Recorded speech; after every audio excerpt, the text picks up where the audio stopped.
House of prayer సంఘ వ్యవస్థాపకులు తెలుగు రాష్ట్రాల్లోనే కాకుండా కర్ణాటక రాష్ట్రంలో కూడా విస్తృతంగా సువార్తను ప్రకటించి వందలాది సంఘాలను స్థాపించిన పాస్టర్ అబ్రహాం కేడి శామ్యూయల్ గారు నిత్య విశ్రాంతిలో ప్రవేశించిన రోజు 2021 జూన్ 6.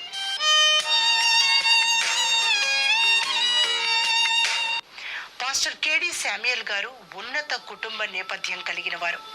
వీరికి 4 తరాల ముందే అంటే వీరి ముత్తాత గారు శ్రీ కొత్తపల్లి వెంకటరామిరెడ్డి గారు క్రీస్తును అంగీకరించారు. వీరు గుంటూరు నుండి నల్గొండకు వచ్చి స్థిరపడ్డారు. అలాగే వీరి తల్లిగారి కుటుంబంలో కూడా 3 తరాలకు ముందే వీరి తాతగారు శ్రీ కంచరకుంట్ల నరసింహారెడ్డి గారు క్రీస్తును అంగీకరించారు. వీరు సూర్యాపేట వాస్తవ్యులు. క్రైస్తవుడైనందున తనకు రావాల్సిన 100 ఎకరాల భూమిని అంటే కుటుంబ ఆస్తిని కూడా వదులుకున్న ఉత్తమ క్రైస్తవ విశ్వాసి వీరు. పాస్టర్ కేడి శామ్యూయల్ గారు శ్రీ కొత్తపల్లి జోసెఫ్ దేవప్రియ, శ్రీమతి కొత్తపల్లి లిల్లీ దేవప్రియ దంపతులకు 6వ సంతానంగా 1960వ సంవత్సరం నవంబర్ 4న జన్మించారు.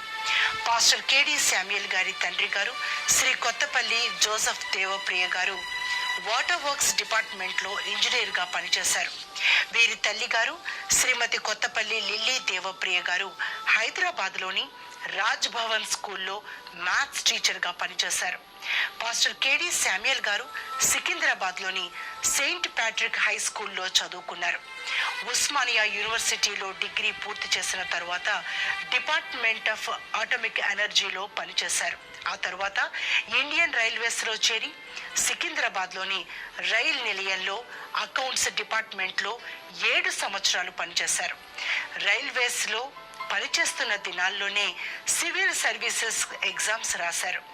ప్రిలిమ్స్లో ఉత్తీర్ణులైన మెయిన్స్లో ఉత్తీర్ణులు కాలేకపోయారు. ఈ సమయంలోనే పాస్టర్ కేడి శామ్యూయల్ గారు సంపూర్ణ కాల పరిచర్యకు దేవుని పిలుపును అందుకున్నారు. 1989వ సంవత్సరం మార్చి 1వ తేదీన దేవుని స్వరాన్ని విన్నాడు. గర్భంలో నేను నిన్ను రూపింపక మునిపే నిన్నెరిగి తిని, నీవు గర్భము నుండి బయలుపడక